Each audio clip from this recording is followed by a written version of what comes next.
Over the last few years, there's been a conspiracy brewing in corporate America. No, I'm not talking about the Illuminati or moon landing conspiracy theories. The conspiracy I've observed is a definite trend in the methodology of CEO selection, and this trend is only accelerating. To prove my observations, I've looked at substantial hires made by two of the world's biggest companies. Google and Microsoft make significant impacts on the day-to-day workings of a society, so when they hired Sundar Pichai and Satya Nadella respectively as their new CEOs, it was big news. So I decided to look into their decisions a little bit more. First, I was astounded by the ages of these CEOs, 43 for Pichai and only 48 for Nadella. This brought upon the question, how are these selected, and what in essence made a successful CEO? Is it because they were young and dashing in looks and board members got tired of looking at old people? Or was it because they were prodigious wonderkins who single-handedly held up the inner workings of a company? What I've discovered in my research is a definitive pattern in the selection methodology, not only within these two companies, but within globalized companies as a whole. I've chosen to highlight these two CEOs mainly because they're the most recent and they represent very clearly the majority of modern CEOs as a whole. First, I'd like to look at how these CEOs share a very similar style of education. Sundar Pichai, a brilliant mind in computer science, first received his material sciences and engineering degree from Stanford. But when he joined Google, he realized that he needed more expertise in the management of people. So he then proceeded to graduate from the Wharton School of Business with an MBA.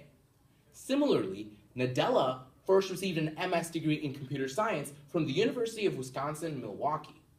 Similarly, he also pursued an MBA as he was rapidly rising through the ranks of Microsoft at the Booth School of Business. These two men, however, are not the only examples of CEOs pursuing dual degrees. Carola Friedman of the MIT School of Business reports in her 2010 study that from 1936 to 2010, there's been a rapid increase in the number of CEOs who choose to follow this dual degree system. From only 10% in 1936, over 51% of CEOs in 2010 follow this dual degree model. Some other successful CEOs who follow this model are Indra Nooyi of PepsiCo, Jeffrey Bezos of Amazon, and Marissa Mayer of Yahoo. What we see with this educational style is that it forges a direct causational relationship to leadership success within the company. With appropriate knowledge of the industry and the skill to manage many people at once, these hybrid CEOs are becoming the trendy picks to lead these globalized companies into the future. In order for these companies to remain competitive, however, they must constantly innovate and develop. And that's what brings me to my second area of analysis, in that these CEOs primarily contribute to innovations and develop their companies from the background. Pichai was instrumental in the launch of Google's lesser-known products. For example, Fortune states in August 2015 that in 2006, Pichai argued that Microsoft could threaten a sizable chunk of Google's business by furthering their conquest of browsers. He argued for Chrome and its quintessential companion, the toolbar. As we now know, Chrome and the toolbar became widely successful components of Google, both being personal products of Pichai's work.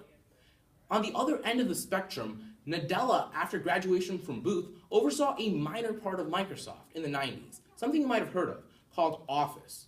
Over the last 20 years, he has developed Microsoft, especially Office, and later became the head of server and tools, which sold Windows software to over 90% of Fortune 500 companies.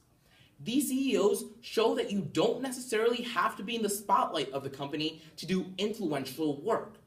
Innovation in their respective sectors and hard work in actually developing these products are key factors nowadays in their meteoric rise to the CEO position. Finally, I'd like to look at the most strikingly similar trait that all these CEOs share, which is the unquenchable thirst for victory. Marissa Mayer, now the CEO of Yahoo, once had this to say about Sundar Pichai. When Sundar worked under me, he was so persistent. He once waited 6 hours in the same room just to get across an idea he thought was important. His will to succeed is unmatched by anyone in this industry. Brad Silverberg, on the other hand, vice president of Microsoft, had this to say about Nadella. He's intense without being intimidating. He pushes his team very hard to implement his ideas and is simply the hardest worker I have ever seen.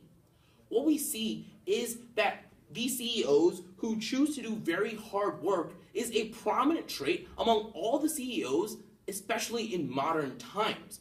Their inner drive to succeed and win rubs off on others throughout the company and creates an impression, which draws out the most work from their employees and also puts them on the fast track to becoming the CEO. In closing, we have seen that there is a definite and concrete pattern in the selection of CEOs, at least within Google and Microsoft. But wait, this trend is actually widespread. I've broken down the top 15 CEOs of Fortune 500 companies, and what I found was shocking. Of hires in the last 5 years among these companies, Doug McMillon of